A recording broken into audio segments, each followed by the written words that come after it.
யாரங்கே அப்படின்னு குரல் கேட்டுச்சு. தூதுவர்கள் ரொம்ப அவசர செய்தியோடு வந்திருக்கிறதா, யுத்தம் ஏதாச்சும் வரக்கூடுமா? ஜனங்கள் நாலாபுறமும் செதறி ஓடுனாங்க. திரும்பி ஓட தொடங்குனா.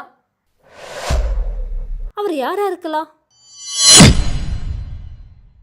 பரஞ்சோதியும் புத்த பிக்ஷுவும் காஞ்சி கோட்டையோட தெற்கு வாயில் கதவு பூட்டப்பட்டிருக்கிறத பார்த்தாங்கன்னு சொல்லி நம்ம முதல் அத்தியாயத்தை முடிச்சிருந்தோம்.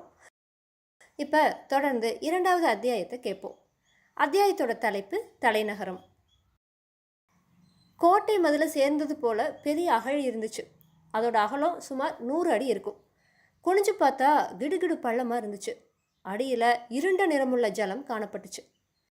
நம்மளோட பிரயாணிகள் 2 பேரும் வந்த ராஜபாதையானது அகழிக்கு பக்கத்தில் வந்ததும் 2ஆக பிரிஞ்சு ஒன்று வலப்புறமாகவும் ஒன்று இடப்புறமாகவும் கோட்டை மதிலை சுற்றி அகழி கரையோடு போச்சு.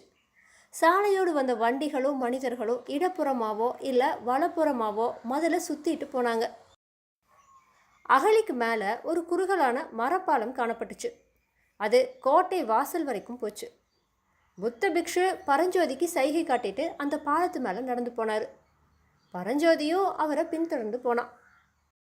இது என்ன இவ்வளவு சின்ன பாலமாக இருக்கே, கோட்டைக்குள்ளே வண்டிகளும் வாகனங்களும் எப்படி போகும் அப்படின்னு பரஞ்சோதி கேட்டான். இந்த வாசல் வழியாக போக முடியாது. வடக்கு வாசல்லையும் கிழக்கு வாசல்லையும் பெரிய பாலங்கள் இருக்குது, அதில் யானைகள் கூட போகலாம் அப்படின்னு சன்னியாசி சொன்னார். பாலத்தை தாண்டி கோட்டை வாசலுக்கு பக்கத்தில் அவங்க வந்தாங்க. அங்கே ஒரு சேமக்களத்தை கட்டி தொங்க விட்டுருந்தாங்க. பக்கத்தில் ஒரு கட்டையும் கிடந்துச்சு. கட்டையை எடுத்து சேமக்களத்தில் ஒரு தட்டு தட்டுனார் சன்னியாசி. மேலிருந்து யாரங்கே அப்படின்னு குரல் கேட்டுச்சு. கோட்டை வாசலோட மேல் மாடத்திலிருந்து ஒருத்தர் எட்டி பார்த்தான். இருட்டிட்டதுனால அவனோட முகம் சரியாக தெரியலை. மருதப்பா நான்தா அப்படின்னு சாமியார் சொன்னார். மேலிருந்து எட்டி பார்த்தவ, ஓ நீங்களா, இதோ வந்துட்டாரிகளே அப்படின்னு சொல்லிட்டு மறைஞ்சா. கொஞ்ச நேரத்துக்கெல்லாம் கோட்டை கதவோட தாழ்த்திருக்கிற சத்தம் கேட்டுச்சு. கதவுல ஒரு மனுஷன் மட்டும் உள்ளே போகக்கூடிய அளவுக்கு துவாரம் தோன்றுச்சு. புத்த சன்னியாசி அந்த துவாரத்துக்குள்ளே போய் பரஞ்சோதியையும் கையை பிடிச்சு உள்ளே அழைச்சிட்டாரு. மறுபடியும் கதவோட துவாரம் அடைக்கப்பட்டுச்சு. பரஞ்சோதி உள்ளே போனதும் நகரத்தின் பக்கமாக தன்னோட பார்வையை செலுத்தினான்.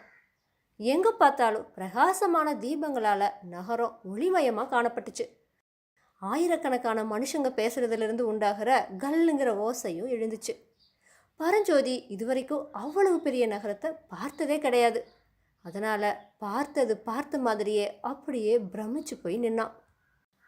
கதவை திறந்து விட்ட காவலனை பார்த்து புத்த சன்னியாசி கேட்டார், மருதப்பா நகரத்தில் ஏன் இன்னைக்கு கலகலப்பு குறைவாக இருக்கு? கோட்டை கதவு இதுக்குள்ளேயே சாத்தப்பட்டுச்சு, ஏதாச்சும் விசேஷம் உண்டா அப்படின்னு கேட்டார். நல்லா தெரியலிங்க சாமி, இன்னைக்கு காலையிலிருந்து நகரம் ஒரே கோலாகலமாக தான் இருந்துச்சு அப்படின்னு சொல்கிறதுக்குள்ள பிக்ஷு குறுக்கிட்டார். கோலாகலத்துக்கு காரணம் அப்படின்னு கேட்டார். உங்களுக்கு தெரியாதா, சிவகாமி அம்மையோட நடனம் இன்னைக்கு சக்கரவர்த்தியோட சபையில் அரங்கேறதா இருந்துச்சு, அதனால தான் ஜனங்களுக்கு அவ்வளவு கொண்டாட்டம் அப்படின்னு காவலன் சொன்னான். எந்த சிவகாமி அம்மை அப்படின்னு சன்னியாசி கேட்டார். வேற யாரு, ஆயனரோட மகள் சிவகாமி தான்னு காவலன் பதில் சொன்னான். இதுவரைக்கும் இவங்க 2 பேரும் பேசிட்டு இருந்ததை கவனிக்காமல் இருந்த பரஞ்சோதி சட்டுன்னு திரும்பி, யாரு ஆயன சிற்பியாரா அப்படின்னு கேட்டா.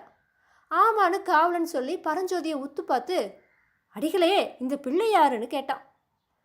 இவன் என்னுடைய சிஷ்ய. சரி நீ மேலே சொல்லு, சிவகாமி அம்மையோட நடனம் அரங்கேறுவதா இருந்துச்சு, அதுக்கப்புறமா அப்படின்னு பிக்ஷு கேட்டார். அதுக்கப்புறம் என்ன, சபை கூடி அரங்கேற்றம் நடந்துட்டு இருந்துச்சாமா. பாதி நடந்துட்டு இருக்கிறப்போ யாரோ தூதுவர்கள் ரொம்ப அவசர செய்தியோடு வந்திருக்கிறதா தெரிஞ்சுதான். சக்கரவர்த்தி சபையிலேருந்து சட்டுன்னு எழுந்து போனாராம். அப்புறம் திரும்பி சபைக்கு வரவே இல்லையா. குமார சக்கரவர்த்தியும் மந்திரி மண்டலத்தாரும் கூட எழுந்து போயிட்டாங்களாம். நாட்டியோ நடுவுலையே நின்று போச்சான். அஸ்தமிச்சதும் கோட்டை கதவுகளை அடைக்கும்படி எனக்கு கட்டளை வந்துச்சு. அவ்வளவுதான் எனக்கு தெரியும். ஆமாம், என்னவா இருக்குல்ல சாமி, யுத்தம் ஏதாச்சும் வரக்கூடுமா? ஆனால் காஞ்சி சக்கரவர்த்தி கூட யுத்தம் செய்யக்கூடிய அரச இந்த பூமண்டலத்திலேயே இப்போ கிடையாதே அப்படின்னு மருதப்பா சொன்னான். அப்படியெல்லாம் சொல்லக்கூடாது மருதப்பா. இன்னைக்கு மணிமகுட தரித்து மன்னாதி மன்னர்களாக இருக்கிறவங்க நாளைக்கு. ஆனால் அதை பற்றியெல்லாம் நம்ம எதுக்காக பேசணும்? சரி, உன் மக சௌக்கியமா அப்படின்னு சன்னியாசி கேட்டார். உங்களோட கிருப சுவாமி, சௌக்கியமாக தான் இருக்கா அப்படின்னு மருதப்ப சொன்னான். மருதப்பனோட மகனை ஒரு சமயம் பாம்பு தீண்டி அவன் உயிர் பழைக்கிறதே கஷ்டம்னு தோணுச்சு. அந்த சமயத்தில் அங்கே இருந்த புத்த பிக்ஷு மணிமந்திர ஔஷதங்கள்னால அந்த பிள்ளையை குணப்படுத்தினார். அவர்கிட்ட மருதப்ப பக்தியாக இருக்கிறதுக்கு இதுதான் காரணம். என்னால் ஒன்றுமில்ல மருதப்பா, எல்லாம் புத்த பகவானோட கருணை. சரி, நான் வரேன் அப்படின்னு சொல்லிட்டு பிக்ஷு மேலே நடந்தார். பரஞ்சோதியும் அவர் கூடவே போனான். சாமி, கோட்டை கதவை சாத்தும்படி கட்டளை பிறந்திருக்கிறப்ப உங்களை மட்டும் காவலன் எப்படி விட்டான் அப்படின்னு பரஞ்சோதி கேட்டான். எல்லாம் இந்த காவி துணியோட மகிமைதான்னு புத்த பிக்ஷு சொன்னார். ஓஹோ, பல்லவ சக்கரவர்த்தியோட ராஜ்யத்தில் காவி துணிக்கு அவ்வளவு கௌரவமா? ஆனால் சமணர்கள் மட்டும் ஏன் அப்படின்னு பரஞ்சோதி கேட்டா. சமணர்கள் ராஜரேக விஷயங்களில் தலையிட்டாங்க. நாங்கள் அந்த வழிக்கே போகிறதில்ல, ராஜவம்சத்தினரோட முகத்தை கூட பார்க்கறது இல்லைன்னு வச்சுட்டு இருக்கோம். போகட்டும், உன்னோட உத்தேசம் என்ன? என் கூட பௌத்த விகாரத்துக்கு வரப்போறையான்னு பிக்ஷு கேட்டார். இல்லை சாமி, நாவுக்கரசர் மடத்துக்கே போயிடுறேன், வேற எங்கேயும் தங்க வேண்டான்னு என் தாயாரோட கட்டளைன்னு பரஞ்சோதி சொன்னான். அப்படின்னா நம்ம 2 பேரும் இந்த இடத்துல பிரிய வேண்டியது தான், போய் வரையா தம்பின்னு பிக்ஷு கேட்டார். சாமி, நாவுக்கரசர் மடம் எங்கே இருக்குது, எப்படி போகணுங்கிறதையெல்லாம் சொல்லிட்டு போங்கன்னு பரஞ்சோதி கேட்டா. ஏகாம்பரேஸ்வரர் கோயிலுக்கு பக்கத்தில் இருக்குது, அதோ பாரு கோயில் விமானத்தைன்னு பிக்ஷு காட்டினார். பரஞ்சோதி பார்த்தா வெகு தூரம் பரவி இருந்த அந்த விசாலமான நகரத்தில் எங்கே பார்த்தாலும் ஒரே விமானங்களாக தெரிஞ்சுது. எங்கே பார்த்தாலும் ஒரே விமானமயமாக காணப்படுதே, நீங்கள் எதை சொல்கிறீங்கன்னு பரஞ்சோதி கேட்டா. இங்கே பாருப்பா, இங்கிருந்து அடையாளம் சொல்கிறது கஷ்டம், இந்த வீதியோடு நேராக போ. ஏகம்பர் கோயிலுக்கு அங்கங்கே விசாரித்து வழியை தெரிஞ்சுக்கலாம். கோயில் சந்நிதியில் தான் வாகீசர் மடம் இருக்குது. ஜாக்கிரதை தம்பி, காலம் விபரீதமாகிட்டு இருக்குது அப்படின்னு சொல்லிட்டே புத்த பிக்ஷு அங்கிருந்து பிரிஞ்ச இன்னொரு வீதி வழியாக போனார். பரஞ்சோதியும் நேராக பிக்ஷு காட்டின திக்கை நோக்கி போனான். அந்த காலத்தில் தென் தேசத்திலேயே ரொம்ப பிரசித்தி பெற்று விளங்குனது காஞ்சி மாநகரம். அந்த நகரத்தோட வீதி ஒவ்வொன்றுமே தேரோடுற வீதி மாதிரி விசாலமாக அமைஞ்சிருந்துச்சு. வீடுகள் எல்லாம் மாளிகைகளாகவே இருந்துச்சு. அங்கங்கே பார்த்தா கல்லாலான தூண்கள் மேலே விசாலமான அகல்களில் தூங்கா விளக்குகள் சுடர் விட்டு பிரகாசிச்சுட்டு இருந்துச்சு. வீதிகளில் ஜெய ஜெயன்னு போகிறவங்களும் வரவங்களுமா ஏக கூட்டமாக இருந்துச்சு. கடை தெருக்களுடைய காட்சியையோ சொல்லவே வேண்டாம். காசியிலிருந்து கன்னியாகுமரி வரைக்கும் பரத கண்டத்தில் விளையிற பொருள்கள் எல்லாமே அந்த கடை வீதிகளில் கிடைக்கும். புஷ்ப கடைகளாக ஒரு பக்கம், பழக்கடைகளாக ஒரு பக்கம், பட்சண கடைகளாக ஒரு பக்கம், தானிய கடைகள் ஒரு பக்கம், முத்துரத்தின வியாபாரிகளோட கடைகள் இன்னொரு பக்கம். இப்படி கடை வீதியானது எல்லை இல்லாமல் வளர்ந்துட்டே போச்சு. பரஞ்சோதி அளவில்லாத வியப்போடு இந்த கடை வீதி காட்சிகளையெல்லாம் பார்த்துட்டே போயிட்டு இருந்தான். அங்கங்கே ஜனங்க கூட்டமாக நின்ன இடங்கள்லாம் சிவகாமி அம்மையோட நடன அரங்கேற்றம் நடுவில் நின்று போனதை பற்றியும் கோட்டை கதவுகளை சாத்தும்படி கட்டளை பிறந்திருக்கிறத பற்றியுமே பேசிகிட்டு இருந்ததை அவன் கேட்டுட்டே நடந்தான். கொஞ்ச நேரத்துக்கு ஒரு தடவை அவன் எதிரில் வந்தவங்க கிட்ட ஏகாம்பரேஸ்வரர் கோயில் அது அப்படின்னு கேட்டான். அதோ அப்படின்னு அவங்களும் சுட்டி காட்டிட்டு போனாங்க. ஆனாலும் ஏகாம்பரேஸ்வரர் கோயிலை அவன் அடைஞ்ச பாடில்லை. புதுசாக ஒரு பெரிய நகரத்தை பார்க்குற அதிசயத்தில் மூழ்கி இருந்தபடியால் பரஞ்சோதியோ கோயிலை சீக்கிரமாக கண்டுபிடிக்கிறதுல அவ்வளவா கவலையுள்ளவனா தெரியலை. இப்படி அவன் வீதி வலம் வந்துட்டு இருக்கையில் திடீர்னு ஒரு இடத்துல ஏக கூச்சலும் குழப்பமும் உண்டாகிறத பார்த்தான். ஜனங்கள் நாலாபுறமும் செதறி ஓடுனாங்க. கோயில் யானைக்கு மதம் பிடிச்சிருச்சு, ஓடுங்க ஓடுங்க அப்படிங்கிற கூக்குரலோடு சேர்ந்து குழந்தைகள் வீரிடுற சத்தோ, ஸ்திரீகள் அலற சத்தோ, குதிரைகள் கணைக்கிற சத்தோ, வீட்டு கதவுகளை தடால் தடால்னு சாத்துற சத்தோ, மாடுகள் அம்மானு கத்துற சத்தம், கட்டை வண்டிகள் கட கடன்னு உருண்டோடுற சத்தம், இவ்வளவுமா சேர்ந்து சொல்ல முடியாத அல்லோல கல்லோலமாக ஆயிடுச்சு. ஒரு கணம் பரஞ்சோதி திகச்சு போய் நின்னான். நம்மளும் ஓடணுமா, எந்த பக்கம் ஓடுறது அப்படின்னு அவனோட மனசு சிந்திச்சுட்டு இருந்தப்பவே அவனுக்கு எதிரில் நடந்த சம்பவங்களை அவனோட கண்கள் கவனிச்சுது.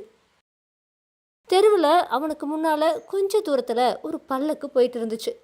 அதில் சௌந்தரிய தேவதைன்னு சொல்லக்கூடிய ஒரு இளம் பெண்ணும் அவளோட அப்பா மாதிரி தோன்றின பெரியவர் ஒருவரும் இருந்தாங்க. பல்லக்கு தூக்கிட்டு போனவங்க அவங்களுக்கு பின்னால் எழுந்து கூச்சலையும் கோலாகலத்தையும் கேட்டுட்டு பல்லக்கு கீழே வச்சுட்டு நாலா பக்கமும் சிதறி ஓடுனாங்க. அதே சமயத்தில் அவனுக்கு பின்னால் வெகு சமீபத்தில் மதம் கொண்ட யானை ஒன்று பூமி அதிர்ற மாதிரி ஓடி வந்துச்சு. இதையெல்லாம் கவனிச்சுட்டு இருந்த பரஞ்சோதி ஒரு கணம் தயங்கி நின்னான். அடுத்த கணத்தில் ஒரு தீர்மானத்துக்கு வந்தவனா சட்டுன்னு தன்னோட கையில் இருந்த மூட்டையை கீழே வச்சு அவசரமாக அவிழ்த்தான். அதுக்குள்ளே இருந்த வேல் முனையை எடுத்து தன்னோட கையில் வச்சிருந்த தடியோட முனையில் செருகி பொருத்தினான். பொருந்திய வேலை அவன் வலது கையில் தூக்கி பிடிச்சதுக்கோ மதம் கொண்ட யானை அவன் நின்ன இடத்துக்கு பக்கத்தில் வர்றதுக்கும் சரியா இருந்துச்சு.